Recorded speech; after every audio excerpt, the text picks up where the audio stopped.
Thanks for tuning in to another episode of From Funding to Fame, where we interview the founders and funders currently raising capital on FrontFundr, as well as experts in the private capital markets. I'm your host, Trieste Redding, the head of campaigns at FrontFundr, and I'm excited to introduce more Canadians to equity crowdfunding. This podcast episode features conversations about a business's current operations and future plans, and as a result, may contain forward-looking information. There can be no assurance that forward-looking information will prove to be accurate, as actual results and future events could differ materially from those anticipated in such statements. Listeners should not place undue reliance on forward-looking information. Today, we are here with the co-founder and CEO of Collective Arts, Matt Johnston. Collective Arts is a creativity-powered beverage company blending world-class drinks with emerging artists from around the world to deliver a cultural experience, not just a beverage. Collective Arts exists to champion, foster, and showcase creativity because they believe a creative world is a better world. Since launching in 2013, Collective Arts has featured over 2,000 emerging artists from 65 countries on its cans, paid over $1 million directly to artists, and built a globally recognized creative platform. Here are some highlights. They're currently the #1 craft non-alcoholic beer at LCBO, the #1 craft brewery by revenue at LCBO, and they have a portfolio of award-winning spirits, strong-performing ready-to-drink beverages, and functional beverages. On the marketing front, Collective Arts has achieved over 400 million media impressions. They have over 200,000 social followers and a strong presence across top retailers. Its supply chain is a robust and fully scalable 60,000 square foot production facility with industry-leading certifications such as non-GMO, NSF, and CFIA. Hi, Matt. Thanks so much for being here. Welcome to From Funding to Fame. How are you doing today? I'm great, Trieste. How are you? Doing well, thanks. I'm so excited to learn more about yourself, learn more about the Collective Arts story. So would love it if maybe you can kick things off by just sharing a little bit about your background and kind of what your careers look like so far. Yeah, sure. I'm a marketer, I guess, by trade. I started in nonprofits, which is often people maybe wonder why I go so far back to some of the work I did throughout university, but it's where I got my love for entrepreneurship. I ran children's camps, and there's no better group to critique how your product is than kids. And so my boss at the time allowed me to continue evolving how the programs work to better suit kids, and I was hooked. Then from there into Tim Hortons marketing, spent most of the time there really focused on Tim Hortons was going through its growth phase, so a lot of it on how to keep that emotional connection with our consumers. Then over to Moosehead Breweries, where I ended up VP Sales and Marketing, and really focused on evolving the portfolio there. Not only continuing to grow the Moosehead Lager brand, that's iconic in Canada, but then also really building out a portfolio from James Ready, which is a value brand, to Hop City, which is a craft brewery for them, brought in Boston Beer Company into Canada, and really in Crack Canoe, their premium light, and really they're continuing on how to create these products that align with consumers. And that then had the eureka moment with my co-founder for Collective Arts.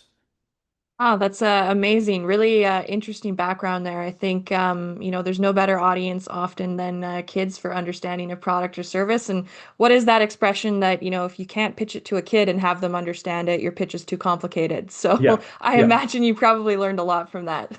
yeah, loved it. Yeah. Yeah, that's awesome. And then really leveraging your marketing experience, I can see how that has now translated to what Collective Arts has kind of been able to become. So would love to hear if you can maybe give us a bit of the overview of what it is that Collective Arts does. And I know you kind of touched on leading to that moment of inspiration of founding Collective Arts. So maybe you can walk us through what that moment was as well. Uh, yeah, so Collective Arts, we're all about creativity. We have this view that a creative world is a better world. Like if you think of any problem that has ever been solved, anything that is inspired, a positive change in the world, creativity is at the root of that. And So we believe that the industry we're in, the beverage industry in particular, where we started in craft beer, is all about creativity of liquid, but really saw that everyone was doing the same generic labels, and it was really, you know, very following the very traditional rules. And we wanted to break those rules and bring creativity into the everyday. And so that was about the liquid inside, but also about on the outside. And then you match that with the emerging artists and musicians who get caught in their own echo chambers. A lot of artists are sharing art with other artists who are not necessarily the people who are going to buy it. And how do we bring that into the everyday and share that creativity, which it brings value the to the artist by being seen by a much broader audience than hanging on a gallery wall and hoping someone walks in. And also to our consumers who are by nature inspired by creativity of craft beverages and that motivates them. And so really bringing that match together to create what we call the world's most refreshing art gallery. That's As amazing.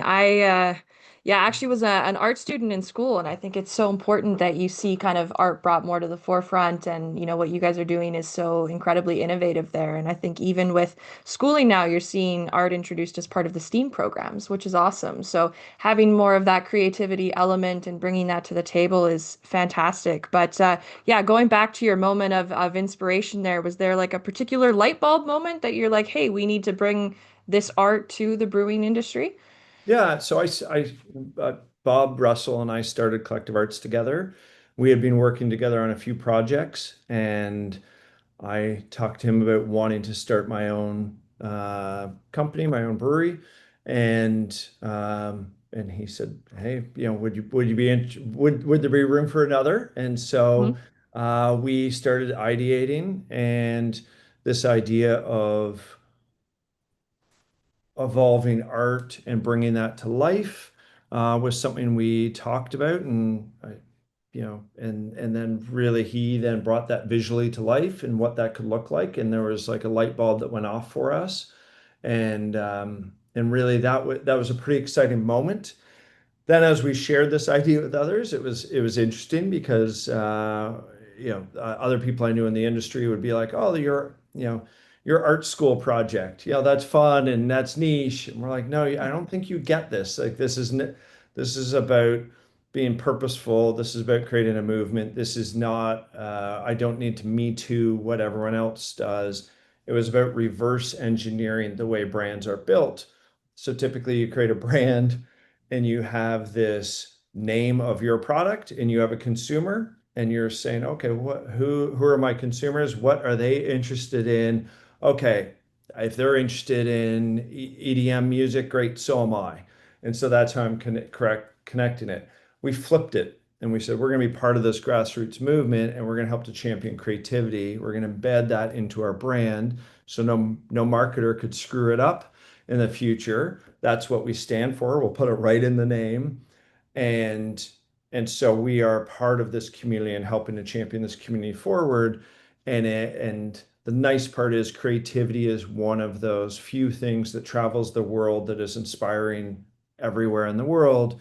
And so we had that eureka idea that it was creating a borderless brand, not Yeah. only in geography that we could show up, whether it's in whether we're in London, England, or New York City, or anywhere else in the world, and the brand would be relevant, but also by categories. And it really created some flexibility for us to continue evolving along with our consumers and make that a two-way engagement and understand how our consumers are evolving. And when your brand is built on change, that was inherent in what we're all about. Oh, I love that. I really appreciate the overview there and kind of the thought that went into building the brand and the company around that.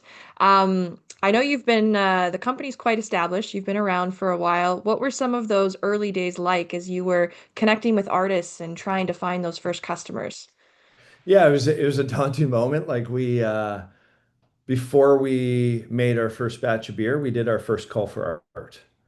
And we had to basically ask the artists, and we had a lot of musicians in the early days as well, say you may or may not know us.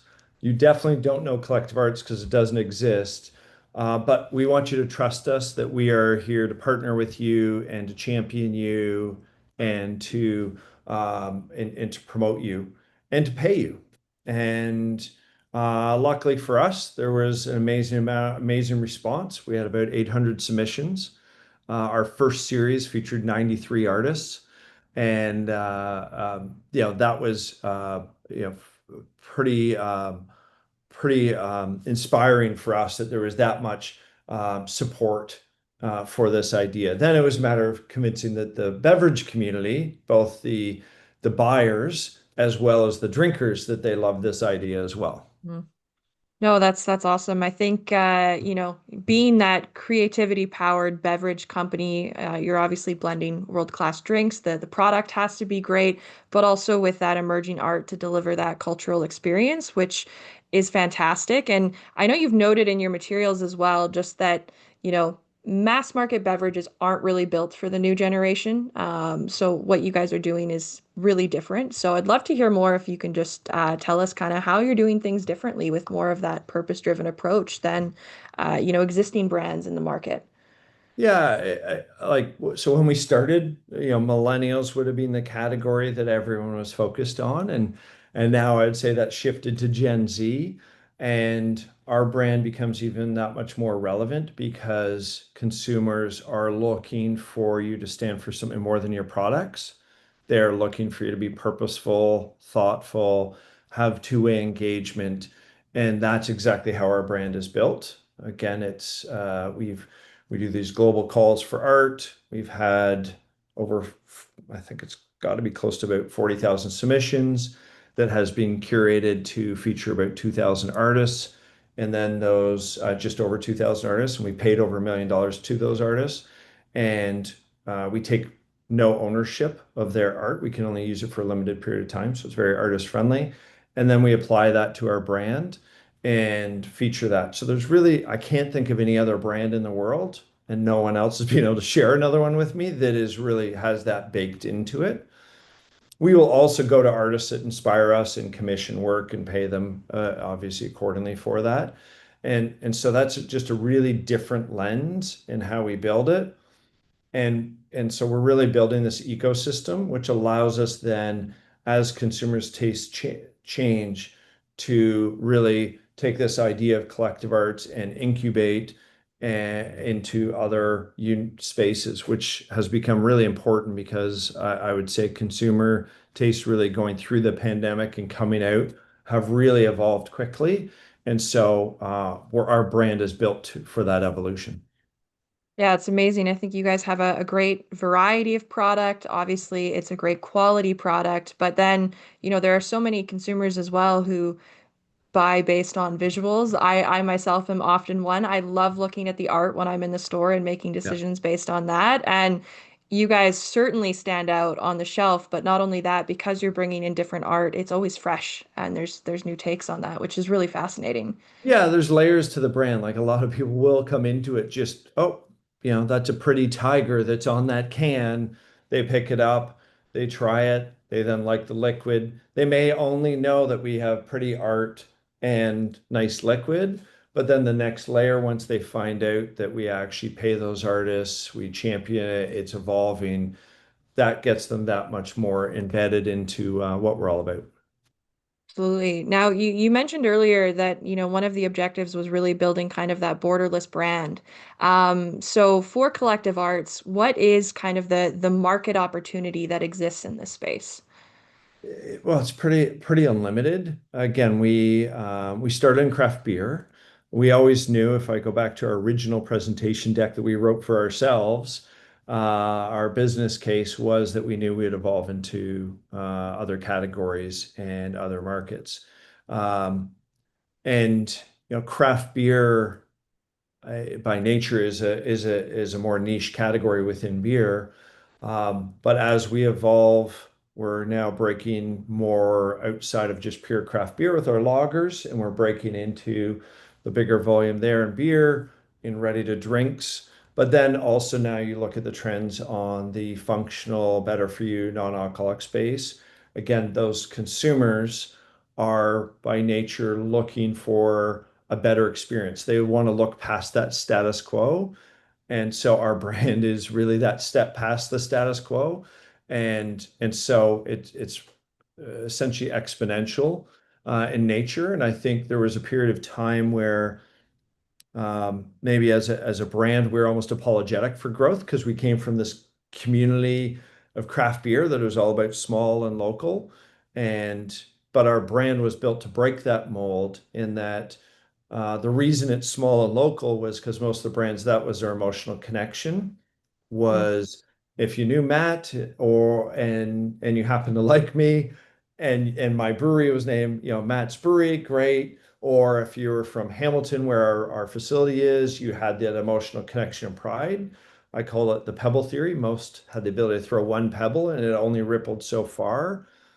But as there's thousands of breweries, you become landlocked. Whereas by opening it up into creativity, allowed us to evolve and create that local connection in those various communities and have a bigger reason for being than just the local hero.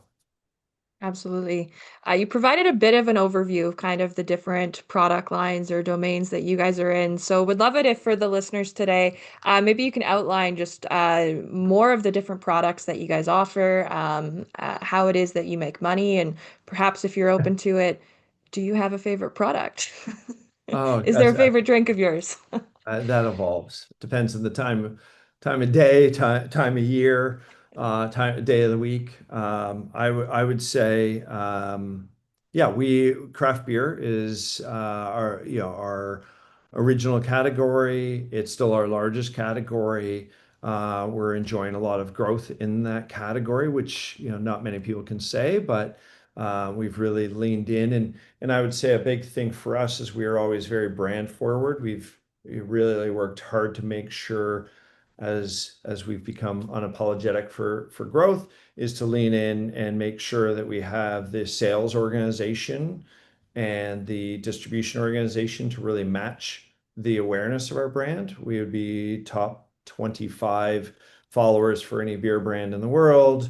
We've had third-party research that talks about how we're the most loved beer brand in Canada.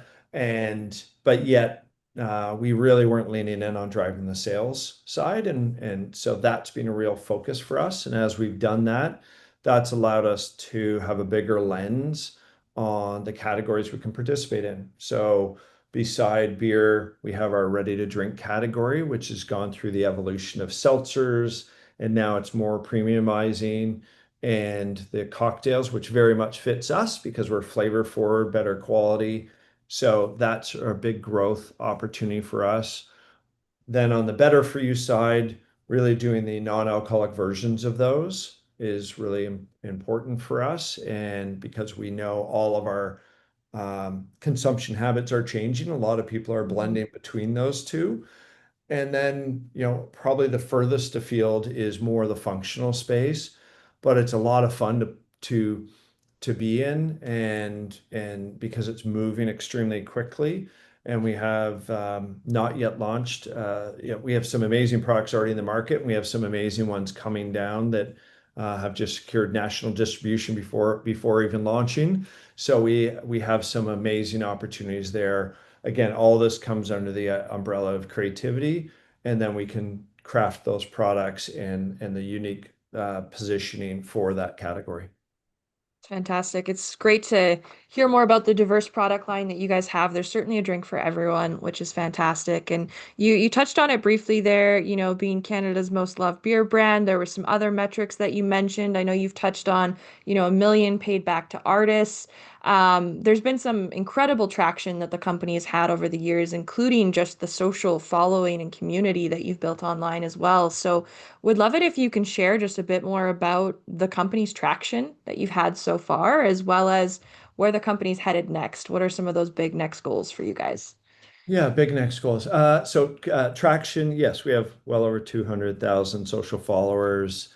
We have quite a large email community, which we actually use. It's important for us that we will go to them and do a lot of our research with our own loyalists to say, hey, we're looking at this category. How do you feel about that? And we get amazing insights, amazing response rate, just very active and engaged, and want to want to see us succeed and want to be part of that success, which is again one of the reasons why we were excited to kick off this campaign, which we'll talk a bit more about. Um, so our community, as I say, is quite large and active, and it's not just Canada-based. We have a good-sized U.S. business. We have a very good-sized business in some interesting markets around the world: Sweden, Puerto Rico, Florida, Costa Rica, China. So we've had some interesting pockets of real success, and so I would say, where are we going now? It's really a continuum. We built our whole business on this like bright light, and that's been really important for us, is to know that if you're all about bringing creativity in every day through the beverages you make, no matter what obstacles you hit, they bump you off that path, but you keep pointing back. And that's been really from day one, that keeps guiding us. And so for us, it is really continuing to scale on that continuum of bringing creative beverages to our consumers and inspiring them. I would say there's an um, extra layer of that right now, with Canadians finally realizing that we are a country that's being infiltrated by American brands. And it's something that we've always noticed, that we're a net importer of brands. We're not a net exporter. So I think we take great pride in both success in Canada, but also success abroad, and work a lot with our peers who are also trying to figure that out, and sharing the roadblocks that we've incurred and the opportunities, and trying to make Canada more successful on the global stage with our brands. Absolutely. It's never been a better time to buy Canadian, and everyone is definitely bought in on that message right now, which is amazing. But yeah, to your point, it's just so much of the domestic kind of business that we do has always been kind of American brands coming into the Canadian market. We purchase that a lot, so it's really nice to see big Canadian brands who are making it known, who are being there, making waves, and setting a great standard for Canadian consumers as well. So Yeah. nice to see that. And I really liked the kind of outlook that you touched on of working towards that bright light and having that end goal. So I guess to learn a little bit more about yourself as a co-founder and CEO, obviously your leadership plays a huge role in the company's growth and success. And I know you've got quite a large team, and it's been a really great team that we've had, the experience working with as well. So would love it if maybe you can share a bit more on your philosophy on leadership and how you bring that sense of inspiration to the team. Yeah. Well, again, Bob and I, when we started this, we created a company ourselves called Stubborn Ideas.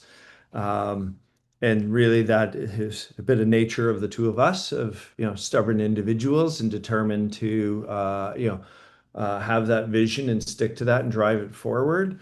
And, but also developing stubborn brands and products that really are sticky and last. And that's really what we focus on.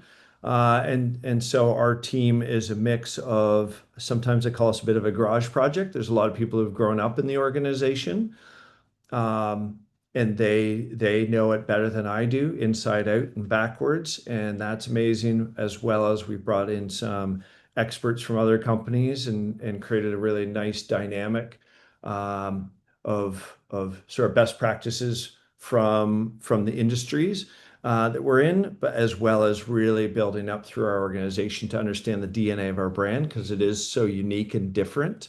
I would say I've never been more excited about the team that we have than where we are right now, because we have a common vision, and again, making sure everyone understands that guiding light, and Mm. that entrepreneurship to really drive us there. And that's, I think, key for us. Is, there was a phase there where I really brought in some leaders, and our organization started to feel a little more bureaucratic, and that kind of broke that energy that we had. Whereas we do well with that collaborative ownership where everyone's trying to win together. So that's our view. And my job is I have my sleeves always rolled up and making sure everyone understands where we're going as a vision, and then helping to open any doors or move any boulders I can, so they can be successful. That's great. I think with for a company that has such a focus on innovation and creativity, you need people who are collaborative and open to change and exchanging new ideas. So I could definitely see, sometimes that bureaucratic mindset you get from larger organizations might not be a fit when, that's your key objective there. Yeah, and so I think we have spent a lot of time focusing on making sure we have the right system rather than having the systems uh, disable our creativity, having them empower it. You still need systems in place, and you can't be perpetually changing. But having that right systems in that match this type of energy and a type of organization we are, I think we haven't mastered it, but we're pretty damn close to that. That's awesome. Well, one question I always like to ask guests that we have on the podcast. Obviously, it's been a journey for yourself building collective. Along that way, has there maybe been a favorite moment that stands out to you, or a moment where you started to notice things took a turn for kind of the better or the exciting, or you saw more growth? Just kind of something stand out in the journey thus far. Yeah, I can't pick one, but I'm going to give you a few.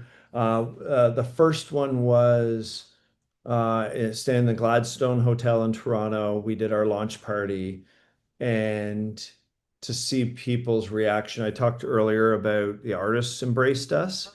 Mhm. We didn't know whether the beer buyers would embrace us, whether the beer drinkers would embrace us. And so we had a party there where we had all the art on the walls, and had over 600 people show up for that. Again, they had never heard of collective arts before, and to see the positive reaction to that, that was, yeah, this idea, this art project that we had, was the big idea that we felt it was.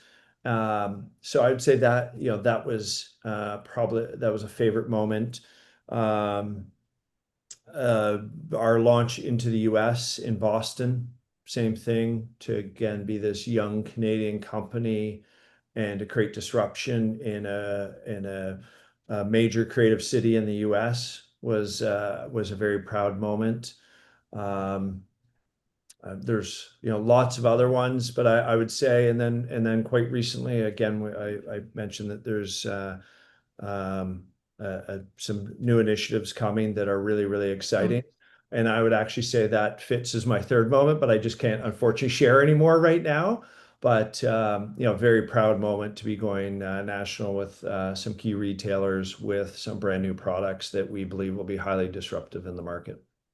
That's amazing. Well, I guess for our listeners today, then keep an eye out for hopefully an exciting campaign update during the Yeah. raise with a big Yeah. announcement from the collective team. That's awesome. Well, I know life as an entrepreneur is always busy. You're wearing every hat. Sometimes you might not get a lot of time away from the office. I know we touched on earlier, you are headed on a vacation soon, which is exciting. But when you're not working, what is it that you love to do? Yeah, well, first I think I would say I'm always working, Yeah. just maybe not in the office. But yeah, food, travel, all the good stuff in life. I have three Gen Zs in my house and a lovely wife, and so family time. Canoeing is probably my passion in Canada, is getting it back. Unfortunately, it's harder and harder to find places where there's no cell service. Yeah. Uh, so I just turn it off and pretend that I don't have any. But yeah, so I just actually got back from a short canoe trip with my son. So yeah, those a bit about me, but love what I do, love the team I work with. So I'm kind of always turned on that way. That's awesome. And those few rare moments where you can unplug, it's always nice. But Yeah. yeah, definitely understand that. And I imagine travel would be good as well, just checking out artwork and artists in different domains around the world and creativity in different regions too. And I mean, who doesn't love exploring more of the world? Yeah, and we've through Collective we've launched in quite a few markets. So we've met amazing people that have inspired us. Again, inspiration doesn't just have to come with visual art or music. We've been inspired by other producers and the products they're making and vice versa and how we collaborate together. Yeah.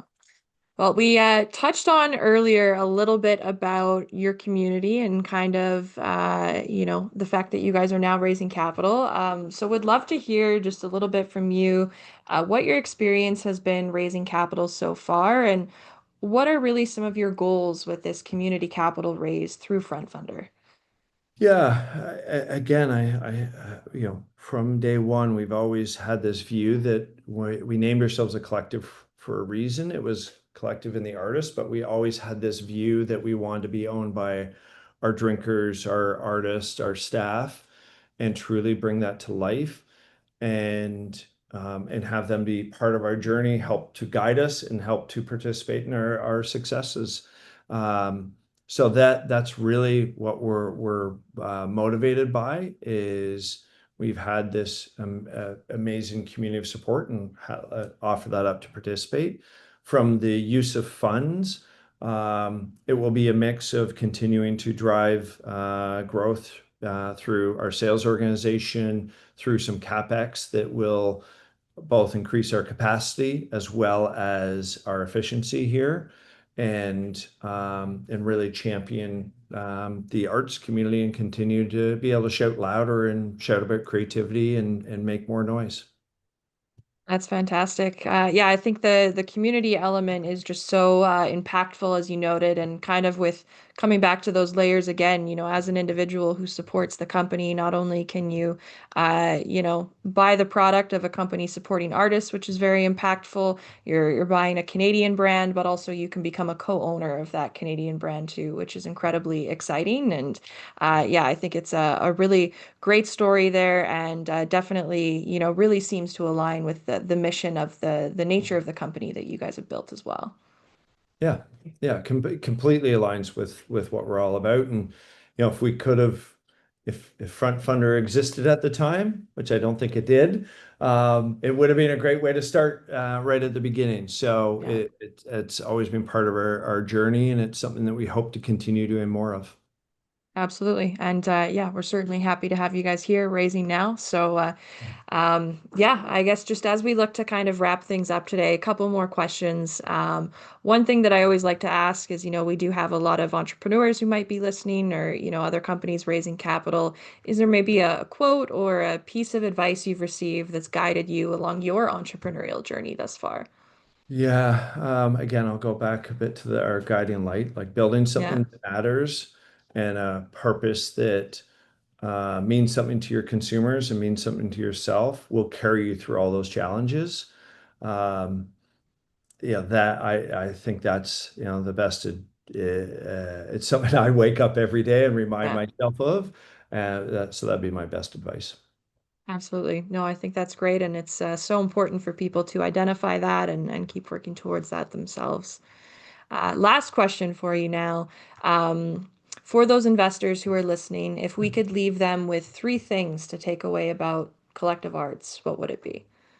Yeah, I would say they're investing in this global creative platform and that is an evolving beverage company to meet the needs. But to be honest, we have the ability, if someone was to come to you and have a clothing idea, to champion emerging artists and feature them on clothing, there's a big idea in there. So we are just really this global creative platform that is continuing to evolve, and we're just getting started. We have a proven track record that we can scale. We didn't talk about it much, but we would have the number one non-alcoholic craft beer at the LCBO. We would be the number one craft beverage producer at the LCBO as well across the different categories we're in. So we have the ability to scale and then position ourselves at the intersection of creativity, culture, and growth categories. Again, really creates a sticky brand that can evolve with the consumers. So those would be the three. No, that's great. I think those are a fantastic takeaway for investors. For those wanting to learn more as well, you can do so at frontfundr.com/collective arts. There's a great video with Matt and the team describing a bit more about the business.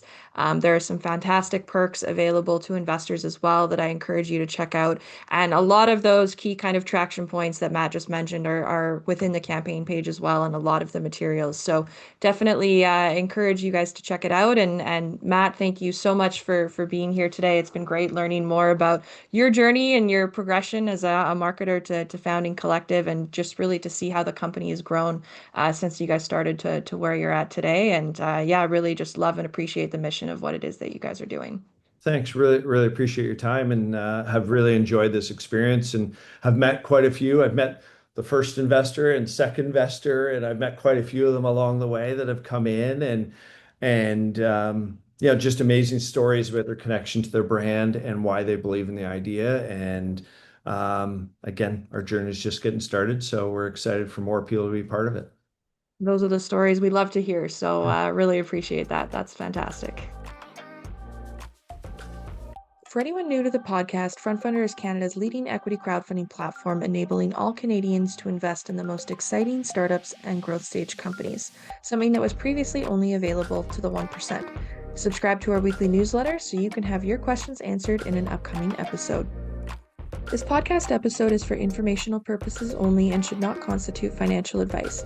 Investors should conduct their own due diligence on any investment they may be considering on FrontFundr. For details of any offering listed on FrontFundr, refer to the offering document on their campaign page at www.frontfundr.com.